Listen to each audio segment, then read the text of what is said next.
வளைஞ்சு போகுது. அதுக்குள்ளேயும் ஒரு ஃபோன் வந்துருச்சு, கட் ஆகிட்டு. வளைஞ்சு போகுதா தெரியுதாங்க? எனக்கு நேரடியாக தெரியுது, ஃபோனில் தெரியுதான்னு தெரியல. இதாங்க நான் சுருட்டிக்கிட்டு இருக்கு.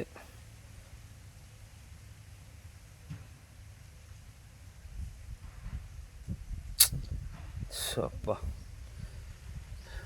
என்ன பண்ணுறது, இப்படி இருக்குது. இது தாங்க இப்படி இருக்குதுங்க. நான் வந்து இதை கட்டி தூக்கிட்டு போகணும். சாக்கை அடியில் போட்டிருக்கேன், கூலம் கீழே விழுந்துருமே அப்படின்ட்டு சாக்கை அடியில் போட்டு அது கீழே கயிறை போட்டு மேலே ஒரு சாக்கை வச்சு இதை வந்து இப்போ மேலே சாக்கை வச்சு நான் தூக்கும்போது இந்த சைடில் ஒரு கையை பிடிக்கணும், இந்த சைடில் ஒரு கையை பிடிக்கணும். இப்படி அணைச்சி நானும் தனியாகவே தலையில் தூக்கி வச்சுக்கிட்டு போய் வண்டி கொண்டு வந்ததுனால வண்டியில் இப்போ கொண்டு போவேன், இல்லாட்டினா தலையிலே தூக்கிட்டு வீட்டுக்கு போயிடுவேன். இப்படி இருக்குது. இதில் வந்து பாம்பு இருக்குமான்னு நம்மளுக்கு தெரியுமா? கட்டை முன்னாடியே நான் தள்ளி விட்டுட்டேன், மேலேருந்து கீழே தள்ளி ஒரு 10 நிமிஷத்துக்கு மேலே இங்கேயே கடந்துச்சு. திரும்ப இந்த கட்டுங்கின கடந்ததை வந்து அப்படியே இந்த ரவுண்டாக தெரியுது பாருங்கள், அந்த அச்சு கூட ரவுண்டாக இப்படி தான் கடந்துச்சு கட்டு. இதை வந்து அப்படியே இப்படி தள்ளினேன்.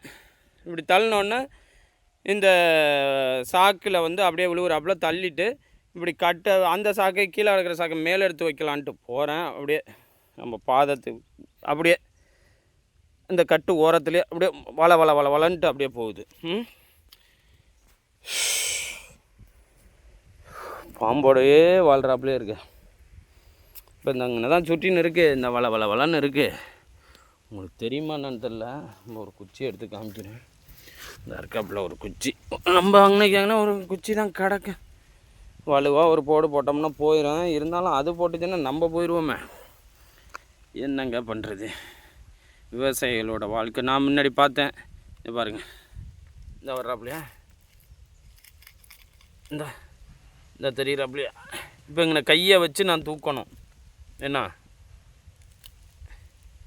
கையை வச்சு நான் தூக்கும்போது இருக்காப்புல பாருங்கள், எப்படி ஒட்டி இருக்கு பாருங்கள். ஆமாம், இப்போ நான் அதை வந்து கையை வச்சு இந்த இடத்துல நான் இப்போ கையை வச்சு நான் தூக்கிக்கிட்டு வீட்டுக்கு போயிருப்பேன். என்ன அவன் வீட்டுக்கிட்ட இப்போ கையை வச்சு தூக்கினா என்ன அவன் கடிக்குமா கடிக்காதான்? ஏதோ நம்ம நேரம் நல்ல நேரம், விதியை மதியால் வெல்லணுங்கிறாங்க.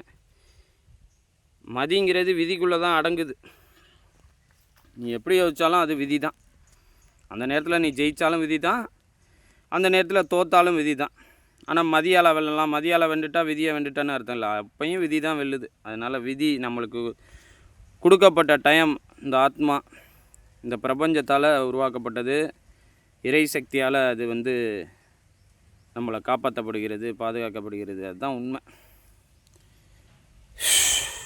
இதில் வந்து எனக்கு என்ன சொல்கிறேன்னு தெரியல. இப்போ என்னடா இவ்வளோ நேரம் இதே காமிச்சுன்னு இருக்கான்னு நினைக்காதீங்க. இப்போ இது என்ன களைச்சி விட்றதா இல்லை அடிக்கிறதா? ஏன்னா இது திரும்ப இது இனம் பெரும் தான். இது அடித்தாலும் இது இனம் பெரும் தான். இது இங்கேயும் இருக்கும், அங்கே நம்ம மோட்டார் ரூமுக்குள்ளேயும் இருக்கும். இந்த செவுத்துக்குள்ளே அந்த இது அடசல் எல்லாம் இருக்கும் தான். இவங்க வந்து எல்லா இடத்துலையும் இருப்பாப்புல. இப்போ இதே ஸ்பீடான பாம்பாக இருந்தால் நேரம் ஓடி இருக்கும். இவங்க வந்து இந்த மாதிரி செவுத்துக்குள்ளேயே தங்கி இது மாதிரி ஒட்டிக்கிட்டே இருந்து பழக்கம். இவங்க பேர் வளல பாம்பு.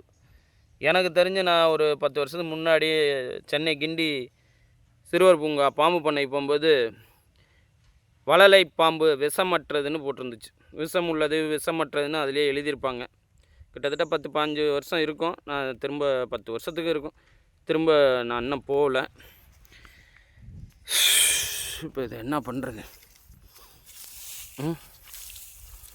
இந்த அடசலை தள்ளிக்கும், அதை வெளியில் தள்ளும். என்ன பண்ணுன்னு பார்ப்போம்.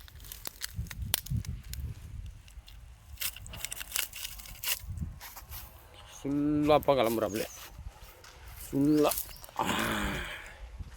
ஃபுல்லாப்பா கிளம்புறாப்புல இருந்தால் போயிட்டுருக்காப்புல. இவ்வளோ பெரிய பாம்பு அதுக்குள்ளேயே இருக்குது. இதை கையை வச்சு நான் தூக்கிட்டு போனால் அது கடிக்குமா கிடையாது? அது விஷம் இருக்குது இல்லைப்பா. பாம்பு கடித்தா நம்மளுக்கு பயம் வருமா வராதா? அது மட்டும் சொல்லுங்கள். பாம்பு கடித்தா பாருங்கள் நம்மளுக்கு நேராக வந்துக்கிட்டு இருக்காப்புல, சும்மா ஜெட்டு வேகத்தில் வர்றாப்புல, சும்மா ஜெட்டு வேகத்தில் வர்றாப்புல.